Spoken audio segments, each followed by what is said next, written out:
bersama saya Imam Al-Fatih dari Horgelis.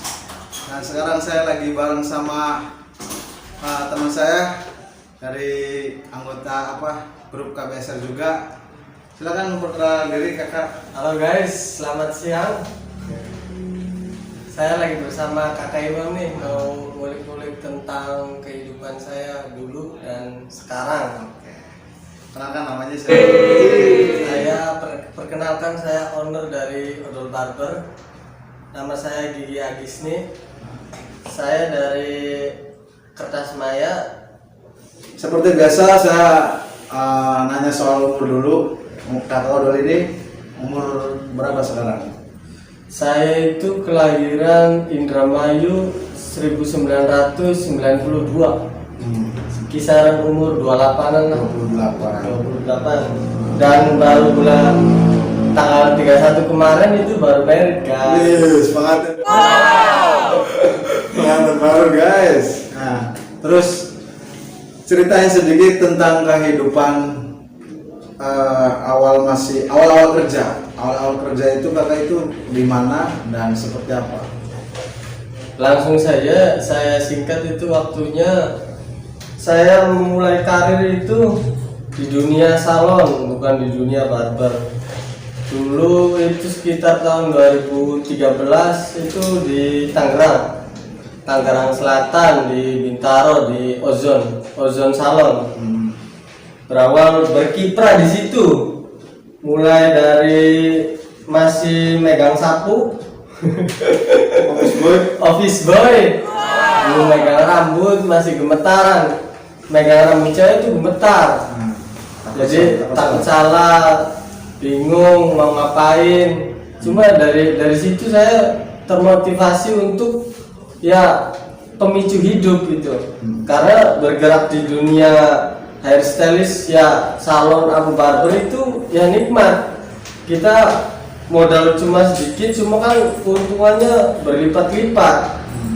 Jadi ya motivasi.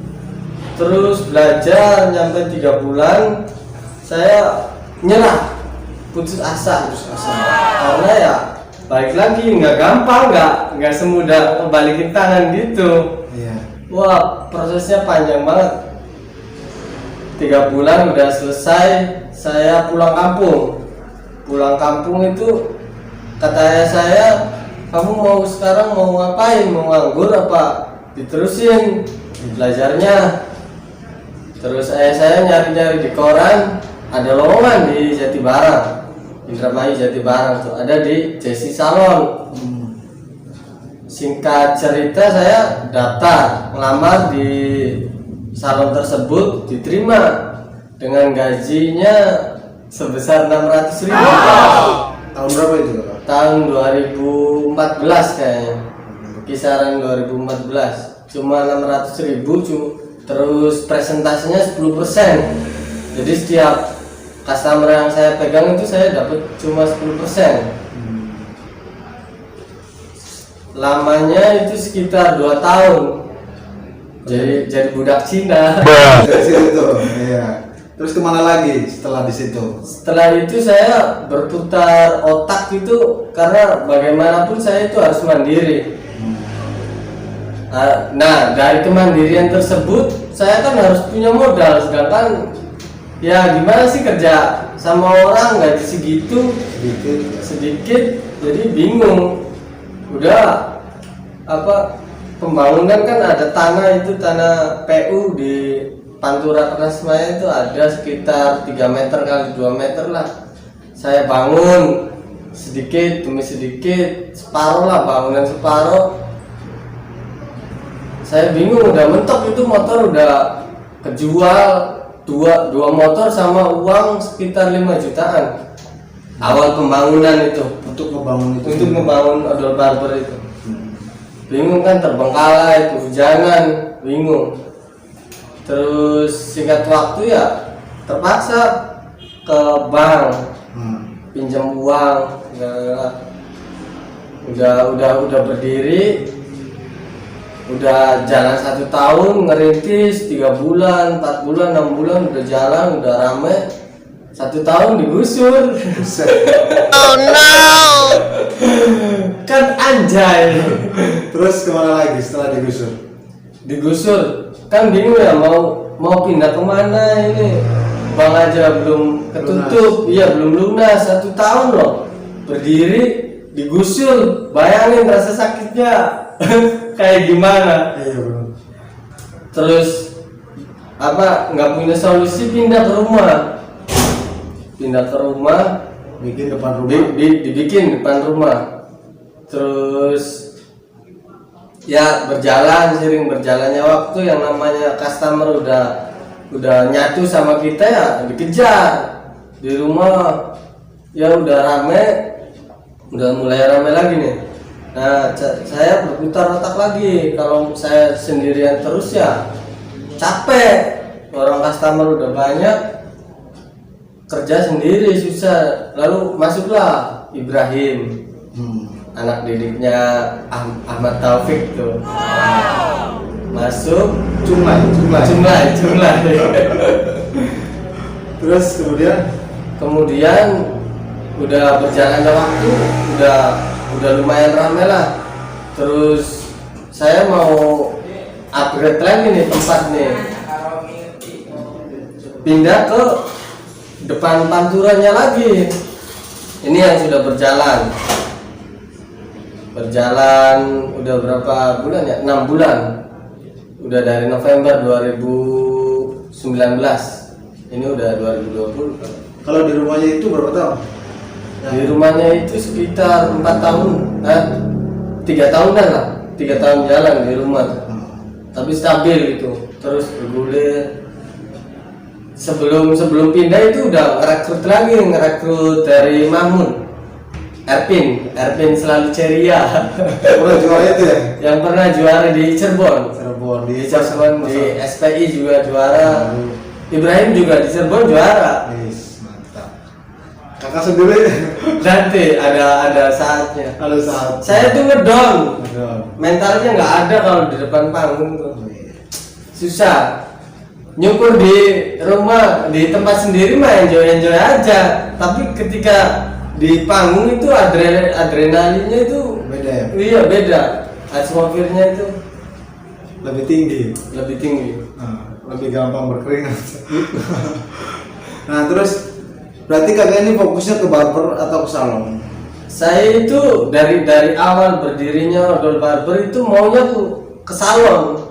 Cuma atmosfer Indramayu itu identiknya kalau salon kan cewek itu ya lama cukurnya tuh, potongnya, perawatannya, smoothing aja bisa 6 bulan sekali, setahun sekali. Jadi perputarannya itu lama.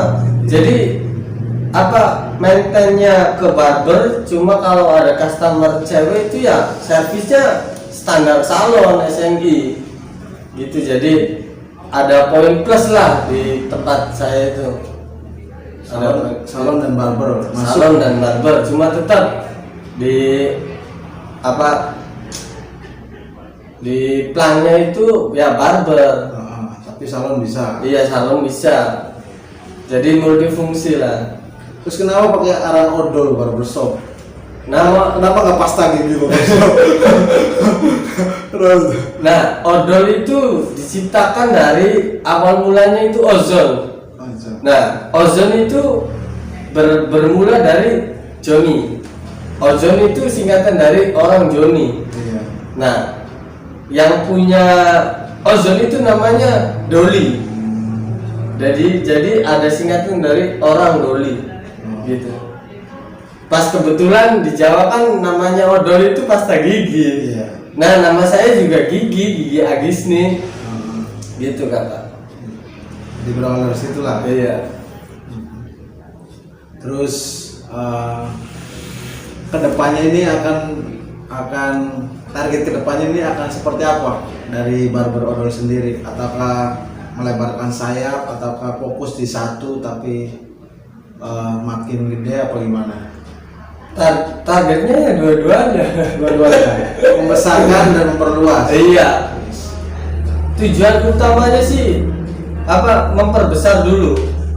Jadi ada satu sistemnya itu mau diperkuat, bahwa ya yang namanya tempat kan kalau orangnya gonta-ganti terus kan gimana gitu, customer tuh udah cocok sama ini, yang ini pergi. Iya. Jadi mau diperkuat dulu orang-orangnya. Kalau masalah mau memperlebar kayaknya susahnya ya nyari SDM-nya itu kayak model-modelnya orangnya itu harus pas, nggak bisa yang asal lulus kursus langsung dikerjain di tempat baru ya, enggak, maunya ya paling enggak yang setara lah. Iya. Sama teori teknik ilmunya itu paling enggak yang setara, nggak bisa yang asal-asalan, nggak mau, karena ya bagaimanapun itu nama saya yang bakalan saya besarkan, bukan saya hancurkan sendiri. Iya. Kan gitu. Betul. Terus pencapaian apa yang udah didapat di Odol Barbershop ini? Pencapaiannya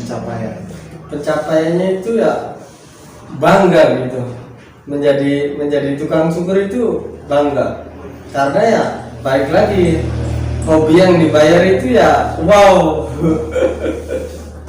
tanpa mengenal materi lah. Kalau kita udah punya mindset bahwa saya tuh harus bisa teknik ini, dan ketika pengerjaannya itu ya nggak kenal lelah, nggak kenal putus asa terus. Dan untuk pencapaian selanjutnya ya balik lagi ya materinya ya lebih kerasa. Semakin kita belajar sama partner sama motivator yang ada di Trust 7 itu ya, kayak semuanya Neri, Danu, terus Hendra Hairo, Fadli, itu ya motivator para tukang cukur Indonesia lah. Terus masalah aset-aset juga ya ada sebagian, mau disebutin gak nih? Silakan. Ya Pak, kita buat motivasi yang lain. Buat motivasi ya, selama ini ya udah jalan 5 tahun itu ya udah ada rumah, motor, sama barbernya itu ya udah mulai berkembang, jalan walaupun sedikit ada hambatan ya wajar lah, yang namanya kehidupan.